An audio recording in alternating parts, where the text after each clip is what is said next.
बिस्मिल्लाहिर्रहमानिर्रहीम। आज हम एएस लेवल अकाउंटिंग, इसका कोड है 9706/22, इसका फेब मार्च 2018 का पेपर 2 करने जा रहे हैं। और पेपर 2 में क्वेश्चन नंबर 1, 2, 3 ऑलरेडी रिकॉर्डेड हैं, आपको प्राचीन अकेडमी के यूट्यूब चैनल की प्लेलिस्ट में मिल जाएंगे।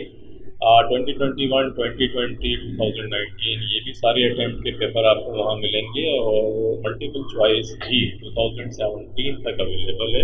इसके अलावा मैंने ए लेवल और ओ लेवल की अच्छे खासे पेपर्स कराए हैं। अपने सीनियर्स को, अपने जूनियर्स को भी रिकमेंड करें। It's all free, just to facilitate you in your studies.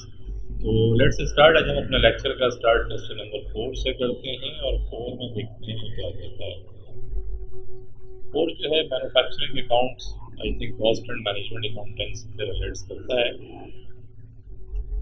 4 में कहता है कि के लिमिटेड हैज़ 2 प्रोडक्शन डिपार्टमेंट, कि के लिमिटेड के 2 प्रोडक्शन डिपार्टमेंट है। डिपार्टमेंट ए प्रोड्यूसेस बाईसाइकिल्स, कि डिपार्टमेंट ए जो है बाईसाइकिल्स बनाता है, और डिपार्टमेंट बी प्रोड्यूसेस स्कूटर्स। एक बाईसाइकिल्स हैं और दूसरे स्कूटर्स। डिपार्टमेंट बी याद रखिएगा ये स्कूटर्स बना रहा है, और डिपार्टमेंट ए जो है आपका प्रोड्यूसेस बाईसाइकिल्स।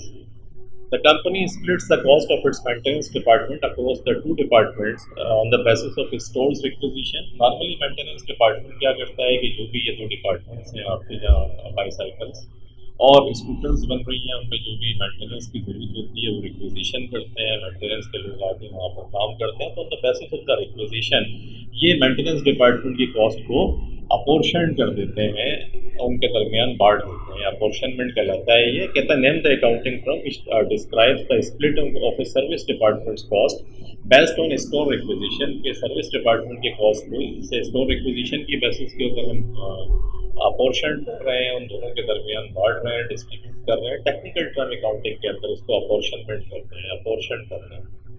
तो अपोर्शनमेंट याद रखिएगा। Explain how the cost of direct material is charge to each production department. के कॉस्ट ऑफ डायरेक्ट मटेरियल को कैसे चार्ज करते हैं? चार्ज भी करते हैं, एलोकेट करते हैं। जितनी भी इन डिपार्टमेंट्स को डायरेक्ट मटेरियल की जरूरत होगी ये इशू करवाएंगे उसको स्टोर से, और वो एलोकेट होता है, अपोर्शन नहीं होता। क्योंकि डायरेक्टली चार्ज है और डायरेक्टली डिपार्टमेंट्स को ज़रूरत होती है उसकी, वो तो इनडायरेक्ट कॉस्ट है जिसको हम इनडायरेक्ट कॉस्ट को हम अपोर्शन करते हैं, अपोर्शनमेंट करते हैं। याद रखिएगा, डायरेक्ट कॉस्ट को एलोकेट करते हैं। ये 2 बातें ध्यान में बिठा लीजिएगा कि इनडायरेक्ट कॉस्ट जो है वो अपोर्शनमेंट कहलाती है, उसको किसी बेसिस के ऊपर अपोर्शन कर देते हैं मेन डिपार्टमेंट्स के अंदर, whereas direct material and direct labour ये एलोकेट होते हैं। देखिए ये अपोर्शनमेंट हो गया आपका।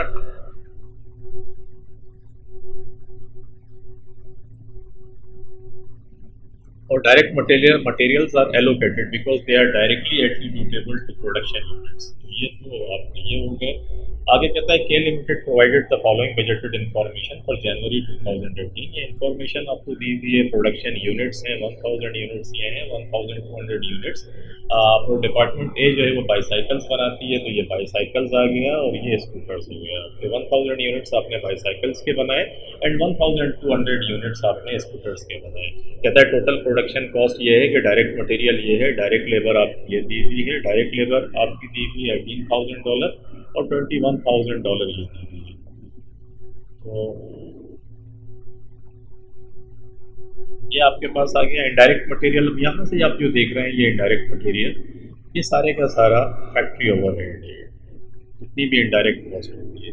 तो इंडायरेक्ट मटेरियल है, मेंटेनेंस डिपार्टमेंट की कॉस्ट है, फैक्ट्री रेंट है, डेप्रिसिएशन ऑन फैक्ट्री मशीनरी है। ये 4 1 2 3 4 ये चारों जो हैं आपको एज कहलाते हैं। यहाँ तक डायरेक्ट कॉस्ट है आपकी, डायरेक्ट मटेरियल और डायरेक्ट लेबर होती है। तो अगर हम 2 किस्म की कॉस्टिंग होती है, एक मार्जिनल कॉस्टिंग कहलाती है, एक एब्जॉर्प्शन कॉस्टिंग कहलाती है। मार्जिनल कॉस्टिंग जब हम यूज़ कर रहे होते हैं तो मार्जिनल कॉस्टिंग के अंदर नॉर्मली हम क्या करते हैं कि हम सिर्फ डायरेक्ट कॉस्ट को, सेलिंग प्राइस में से डायरेक्ट कॉस्ट को हम क्या करते हैं, प्राइम कॉस्ट को या डायरेक्ट जो आपकी वेरिएबल कॉस्ट होती है उसको हम माइनस कर देते हैं, तो मार्जिनल कंट्रीब्यूशन मार्जिन आपका आ जाता है। वेरेज जो हम एब्जॉर्प्शन कॉस्टिंग है उसमें जो फिक्स कॉस्ट है उसको भी हम शामिल करते हैं अपनी टोटल कॉस्टिंग के अंदर, और उसका कुछ पार्ट एंडिंग इन्वेंट्री की फॉर्म में नेक्स्ट ईयर के अंदर ट्रांसफर हो जाता है। जबकि मार्जिनल कॉस्टिंग में जितनी भी फिक्स कॉस्ट होती है वो करंट ईयर के अंदर ही एब्जॉर्ब हो जाती है, आगे फॉरवर्ड नहीं होती। This is the difference. The selling and distribution cost for January were budgeted to be 33,000। ये 33,000 आपकी सेलिंग एंड एडमिनिस्ट्रेटिव कॉस्ट थी, and the administrative selling and distribution cost थी, and administrative expenses for January were budgeted to be 66,000। These were to be split between the two departments on the basis of units produced। Units produce की basis पे होंगे। तो ये 33,000 को अगर मैं multiply, units produce देखें 1000 1200, टोटल ये हो जाएंगे 2200। तो मल्टीप्लाइड बाई 1000 डिवाइडेड बाय 2200। अगर मैं करूँ इसी तरीके से 33,000 multiplied by 1200 divided by 2200। 33,000 multiplied by 1000 divided by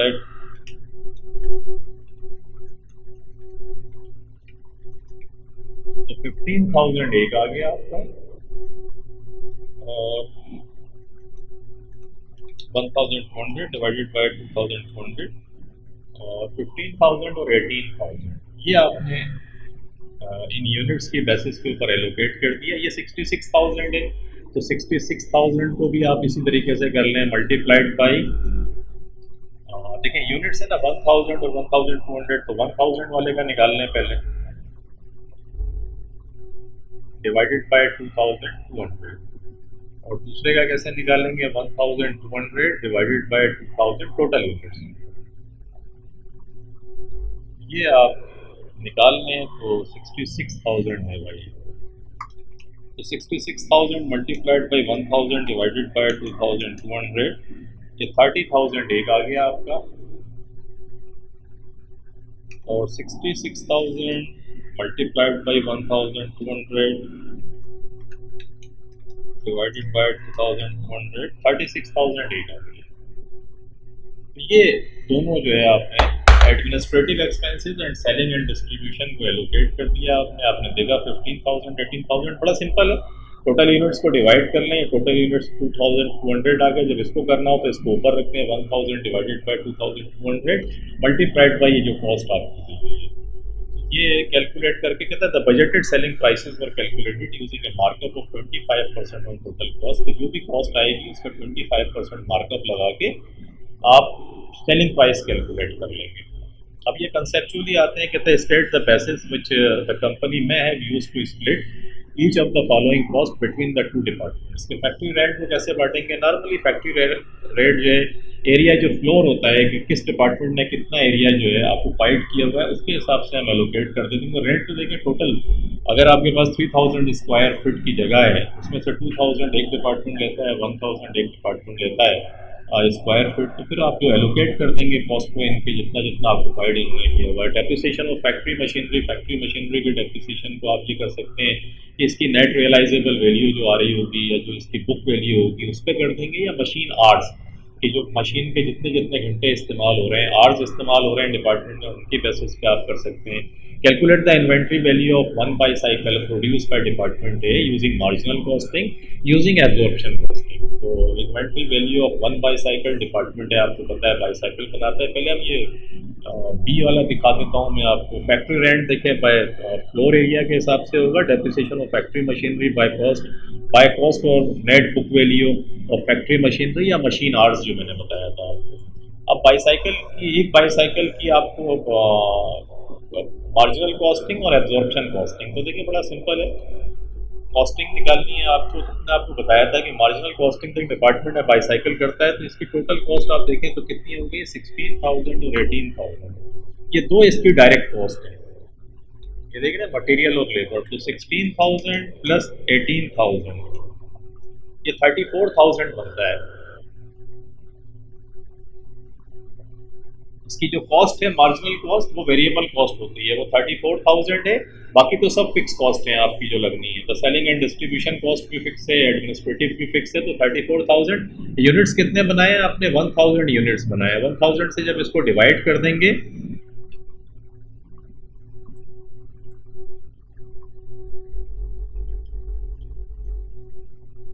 1000 से डिवाइड कर दें तो आपके पास 34 आ जाएगा, यानी $34 पर यूनिट आपका आएगा। देखें इसने लिख के 4C1 में $34 इसने दिया हुआ है कि एक मार्जिनल कॉस्ट एक बाईसाइकिल की $34 होगी, वो मैंने आपको निकाल कर बताया।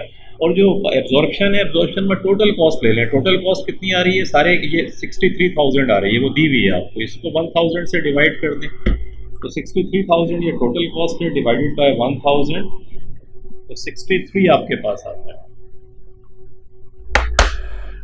ये 63 आपके पास कॉस्ट आ गई। और बाकी ये सेलिंग एंड डिस्ट्रीब्यूशन वगैरह, ये भी टोटल प्रॉफिट कैलकुलेट करने के लिए जाएंगे या सेलिंग प्राइस कैलकुलेट करेंगे, उसमें तब फिर इनको शामिल करेंगे। अभी वो एब्जॉर्प्शन कॉस्टिंग के अंदर सेलिंग एंड डिस्ट्रीब्यूशन और एडमिनिस्ट्रेटिव एक्सपेंसेस को शामिल नहीं करते हैं, अलबत्ता फिक्स कॉस्ट को, फिक्स फैक्ट्री ओवरहेड की कॉस्ट को शामिल करते हैं। तो 63 देखें लिखा हुआ नज़र आएगा आपको। ये 4C2 जो हो गया 63 हो गया। तो ये थोड़ा सिंपल था, आसान, आपके पास conceptually if you are sound and you will be able to do it. तो ये आपके पास आ गया। अब आगे आते हैं, calculate the budgeted profit for one bicycle and calculate the budgeted profit of one scooter for one scooter. तो bicycle और स्कूटर का आपको बजटेड, आप यहाँ बजटेड प्रॉफिट जब कैलकुलेट करेंगे तो वो सेलिंग एंड डिस्ट्रीब्यूशन वाली चीज़ें आ जाएंगी। तो देखें बड़ा सिंपल है, आप इसको बजटेड प्रॉफिट कैलकुलेट कर लें। सबसे पहले तो देखें जो कॉस्ट आपको दी हुई है, डिपार्टमेंट ए जो है वो आपकी, अब ये टोटल कॉस्ट उठाएंगे यहाँ पे, ये बाईसाइकिल बनाता है, ये स्कूटर है, तो 63,000 तो आपको गिवन था, जो टोटल कॉस्ट आई है आपकी, वो आप लिख लें सबसे पहले। उसके बाद जो स्प्लिट आपने करा है, आपने 2 स्प्लिट करे थे, याद होगा आपको कि आपने 15,000 एक निकाला था जो आपके पास सेलिंग एंड डिस्ट्रीब्यूशन था, और एडमिनिस्ट्रेटिव के आपने 30,000 निकाले थे। तो 15,000 और 30,000 जो आपने निकाला था, इन दोनों को प्लस कर लें, क्योंकि 63,000 टोटल कॉस्ट तो दी हुई थी। बजटेड कॉस्ट आपको ये सेलिंग एंड डिस्ट्रीब्यूशन एडमिनिस्ट्रेटिव आपने निकाली थी, कैलकुलेट करके टोटल आपके पास 108,000 आ गया। 1000 यूनिट्स आप बना रहे हैं स्कूटर के, बाईसाइकिल के, 1000 से डिवाइड कर दें, और जो भी आए, क्योंकि ये कॉस्ट है, इस पर 20% जो है प्लस कर लेना। 25% आपका मार्कअप है, जो उसने सवाल में आपको बताया है। तो देखें 25% मार्कअप है, तो ये जो भी आपके पास आएगी 108,000 को, इन तीनों को करके 108,000 को जब आप डिवाइड करेंगे 1000 से, तो 10,800 आ जाएगी।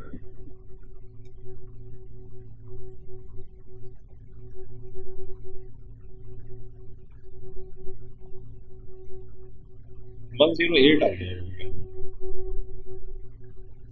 108,000 को डिवाइड किया मैंने 1000 से, तो 108 आ गया, और 108 का 25% निकाल लें, ये बजटेड प्रॉफिट होगा आपका, क्योंकि मार्कअप जो है वो ये चार्ज करते हैं। लेकिन इसका सवाल में बताया कि मार्कअप यूजिंग मार्कअप, मार्कअप का मकसद यही बजटेड प्रॉफिट है इसका। तो 108 का 25% आपने निकाला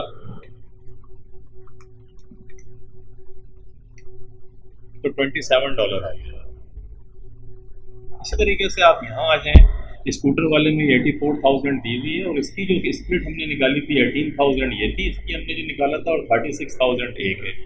तो देखें 84,000 में 18,000 और 36,000 को प्लस कर दिया, 138,000 आया। इसको 1,200 स्कूटर्स हम बना रहे हैं, डिवाइड करके पर यूनिट की कॉस्ट निकाल लें, उस पर 25% जब आपने लगाया तो 28.75 आपके पास आया। इसका मकसद है स्कूटर जब आप बनाते हैं तो आपका प्रॉफिट ज़्यादा है बाईसाइकिल के मुकाबले में। ये बात यहाँ से क्लैरिटी आपको आ गई कि देखिए ये स्कूटर बन रहा है, तो स्कूटर का बजटेड प्रॉफिट $28.75 है, जबकि बाईसाइकिल डिपार्टमेंट जो है उसका $27 है। तो आपके पास ये चीज़ क्लैरिटी के साथ आ गई कि हम डिपार्टमेंट 2 जो स्कूटर है वो प्रॉफिटेबल है बनाना हमारे लिए, और बाईसाइकिल के मुकाबले में अगर हम इसको देखें। उसके बाद आगे आएँ, the sales director has suggested that the company should reduce production of bicycle by 500 units a month and increase production of scooters by 500 a month. कि स्कूटर की प्रोडक्शन को बढ़ा दें स्कूटर में, क्योंकि अभी हम देख कर आ रहे हैं कि प्रॉफिट ज़्यादा है हमारा बजटेड प्रॉफिट बाईसाइकिल के मुकाबले में। तो कहता है एडवाइस द डायरेक्टर वेदर और not they should proceed with this suggestion, justify your answer using both financial and non-financial factor. Financial factor से देखें apparently simple है कि the budgeted profit per unit is higher for scooter. Scooter का higher है as its is the selling price, और definitely उसकी selling price भी ज़्यादा होगी, and it would appear that taking up the suggested suggestions would increase profit. कि profit होगा अगर हम इस तरफ जाते हैं तो there might be staff retaining cost be paid, there might be staff retraining cost, इसलिए कि अब आप स्कूटर जब ज़्यादा बनाने जाएंगे तो स्टाफ को फिर आप रीट्रेन करना पड़ेगा, हो सकता है स्टाफ आपको हायर करना पड़े क्योंकि प्रोडक्शन आप बढ़ा रहे हैं, तो वो एक कॉस्ट पे करनी पड़ेगी आपको।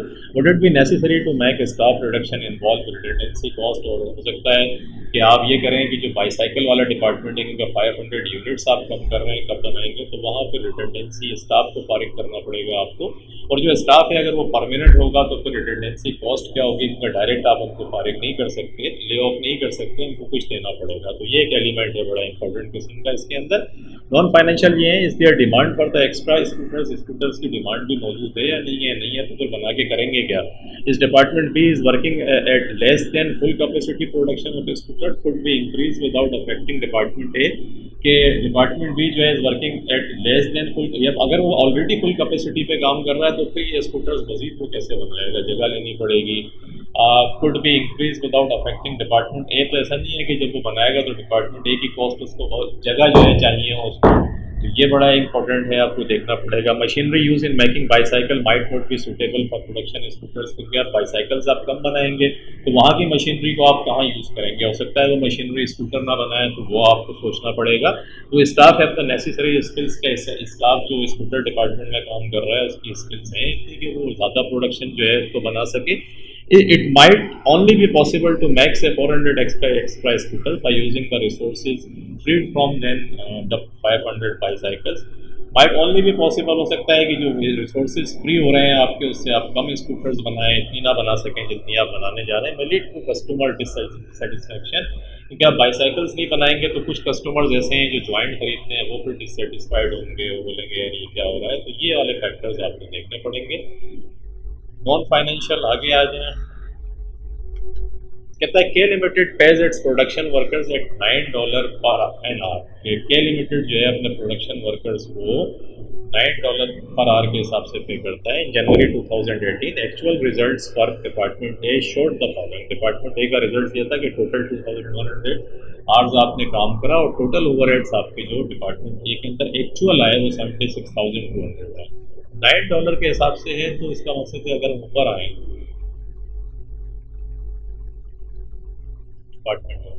डिपार्टमेंट में जो वर्किंग हो रही है डायरेक्ट लेबर 18,000 देखें नजर आ रही है आपको, बजटेड है। इसको आपने $9 के हिसाब से अगर पर आवर के हिसाब से ये पे कर रहा है तो 9 से अगर मैं इसको डिवाइड करूं तो 18,000 को मैंने 9 से अगर डिवाइड करा तो 2,000 आवर्स आ गए। इसका मतलब हुआ कि ये 2,000 आवर्स मेरे बजटेड थे। अब बजटेड तो ये थे, बजटेड फैक्ट्री ओवरहेड के रेट कैलकुलेट करने के लिए, क्योंकि देखें वो कह क्या रहा है,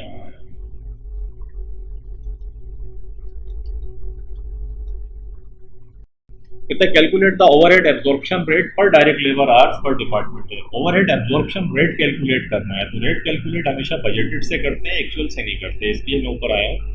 आने के बाद मैंने 2,000 आवर्स निकाल लिए, ये तो हो गया। फैक्ट्री ओवरहेड कैलकुलेट कर लेते हैं, यहाँ से कैलकुलेट करते हैं। देखें 4,000 ये था एक, इसके बाद 4,500 ये वाला है, इसको शामिल कर लें। ये 10,000 ये है जो ये फैक्ट्री ओवरहेड की कॉस्ट है, और 10,500 एक है, ये 29,000 हो गया। ये 15,000 एक है जो आपका ये जो सेलिंग एंड डिस्ट्रीब्यूशन के 15,000 थे, और इसके अलावा एक 30,000 और है। ये 30,000 कौन सा था, एडमिनिस्ट्रेटिव वाला, तो इसको भी प्लस कर लें तो 74,000 का फैक्ट्री ओवरहेड आपके पास आ गया। तो ये आपकी समझ में आ गया फैक्ट्री ओवरहेड कैसे निकालना है। एक तो 4 कॉस्ट ये हैं, एक आपकी ये जो सेलिंग एंड डिस्ट्रीब्यूशन वाली है 15,000 और एक एडमिनिस्ट्रेटिव वाली 30,000, इनको प्लस करेंगे 74,000 आ गया। 2,000 मैंने आपको बताया है कि डायरेक्ट लेबर के घंटे हैं जो बजटेड आपने करे, तो 74,000 को 2,000 से डिवाइड किया आपने तो 37 आ गया आपके पास। ये 37 आपका एब्जॉर्प्शन का रेट है जो आपने कैलकुलेट करा। यहाँ ये क्या कर रहा है, यहाँ भी देखें 74,000 कैसे निकाला है वो मैं कैलकुलेट करके आपको बताया मैंने। 2,000 से डिवाइड करा, 37 पर डायरेक्ट लेबर आ गए। जब आपके पास 37 का रेट आ गया तो जो एक्चुअल आवर्स इसके दिए मैं उस पर अप्लाई करते हैं आप लाके। एक्चुअल आवर्स कितने हैं, 2,100 एक्चुअल आवर्स काम कर रहा है। तो एक्चुअल आवर्स के ऊपर जब आपने इसको अप्लाई करा 37 के रेट को, तो ये बजटेड रेट आ गया, बजटेड फैक्ट्री ओवरहेड आ गया 77,700 का, जबकि एक्चुअल कितना लगा है 76,200। 76,200 आपने प्रोडक्शन के ऊपर ज़्यादा अप्लाई करा, 1,500 जो है फैक्ट्री ओवरहेड ओवर एब्जॉर्ब आपने कराया है कि ज़्यादा आपने चार्ज करा है। रेट आपके पास था ये, तो जो फैक्ट्री पे प्रोडक्शन पे जो चार्ज हुआ है वो 77,700 है, जबकि एक्चुअल 76,200 है, तो ओवर एब्जॉर्प्शन है। यही इसने मांगा था, कहता है कैलकुलेट द अंडर एब्जॉर्प्शन और over absorption of overhead for department A in January 2018 and that's finish. ये आपका यहाँ पर कंप्लीट हुआ। तो अच्छा क्वेश्चन था, आई थिंक अगर कंसेप्ट क्लियर हैं तो आप इत्मीनान से कर सकते हैं। आपको अपॉर्शनमेंट पता होनी चाहिए, आपको फिगर्स पिक करनी चाहिए, आनी चाहिए कि किस तरीके से कैलकुलेट करेंगे। तो इट्स वेरी सिंपल भी है और थोड़ा सा टेक्निकल है। Keep practicing and smiling with next lecture के साथ। टेक केयर, अपना बहुत ख्याल रखिएगा। अल्लाह हाफिज़।